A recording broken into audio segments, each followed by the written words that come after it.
I just want to introduce you to my Darton Lightning Crossbow press. I've designed this to make it lightweight and affordable and compact, so you can just pick it up and put it on a shelf when you're done with it. It doesn't take up half your workshop like some presses you've seen.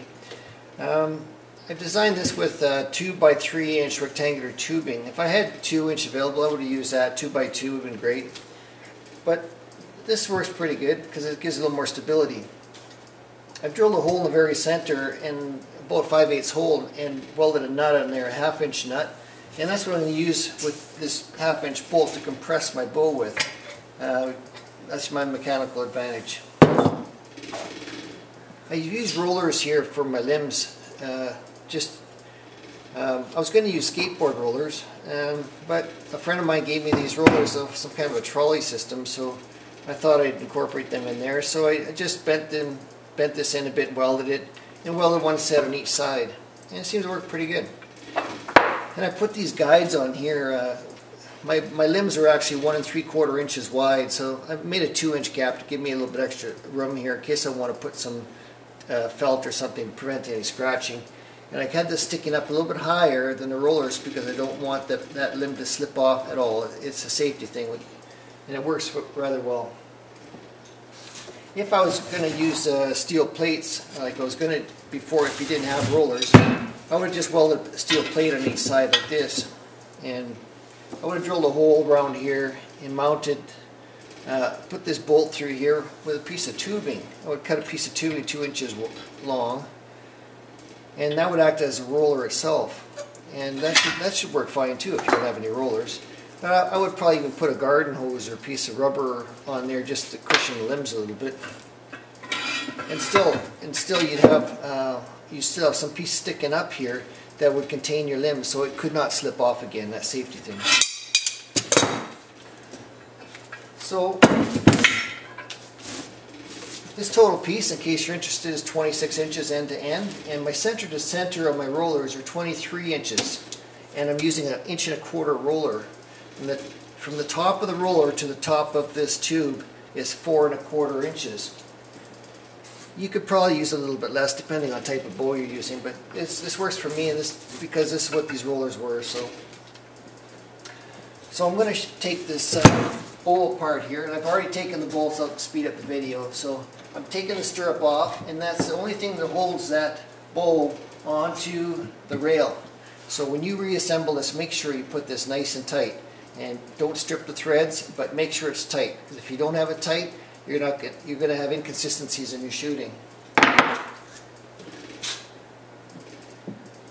In case this bow looks a little different, I've got different kind of rubber vibration dampeners on it. I've made these last year because there wasn't none locally available in town, and they have to come off to press the bow. So I've taken them off, undone them already. These are just rubber corks you get from any winemaking supply store. It works rather well. Here's the old ones here, they're falling apart. And I just got these rubber corks and drilled them down in the drill press to within about 3/8. Set your stop on the drill press so you don't drill right through. You want to stop about 3/8 of an inch. Then I just ran this carbide 3/8 cutter down inside here to square off the hole. You don't have to, but just happen to have it. So, and then I just put some quick setting glue, and there you have it. It's a very nice consistency. And it works really well, and actually I prefer it. Sorry, Darton. But next to that, you want to center these limbs on your press, and just a little gap on each side.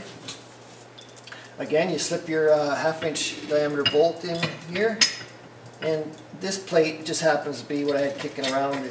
I didn't cut it to fit, it was just a piece I had with a hole in it, so I used it, and it seems to work fine. So I snugged that down a bit, and before you even start, it's a very good idea. Take a picture of your routing of your strings. You don't want to take it all apart and can't remember how it goes back together. So take a couple pictures, don't be shy. And what I like to do is I take a marker and I draw a reference line on my cams right here on both sides, on both cams.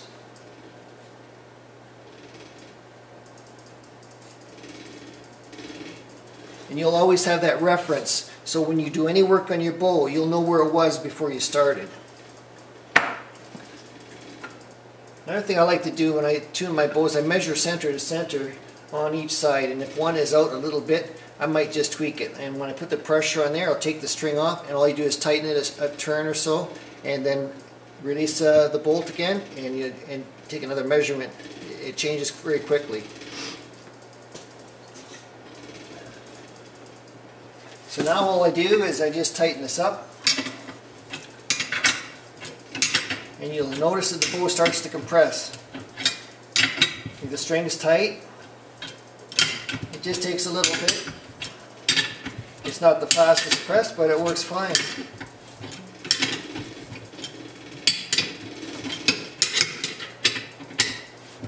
And you'll see already it's starting to come loose.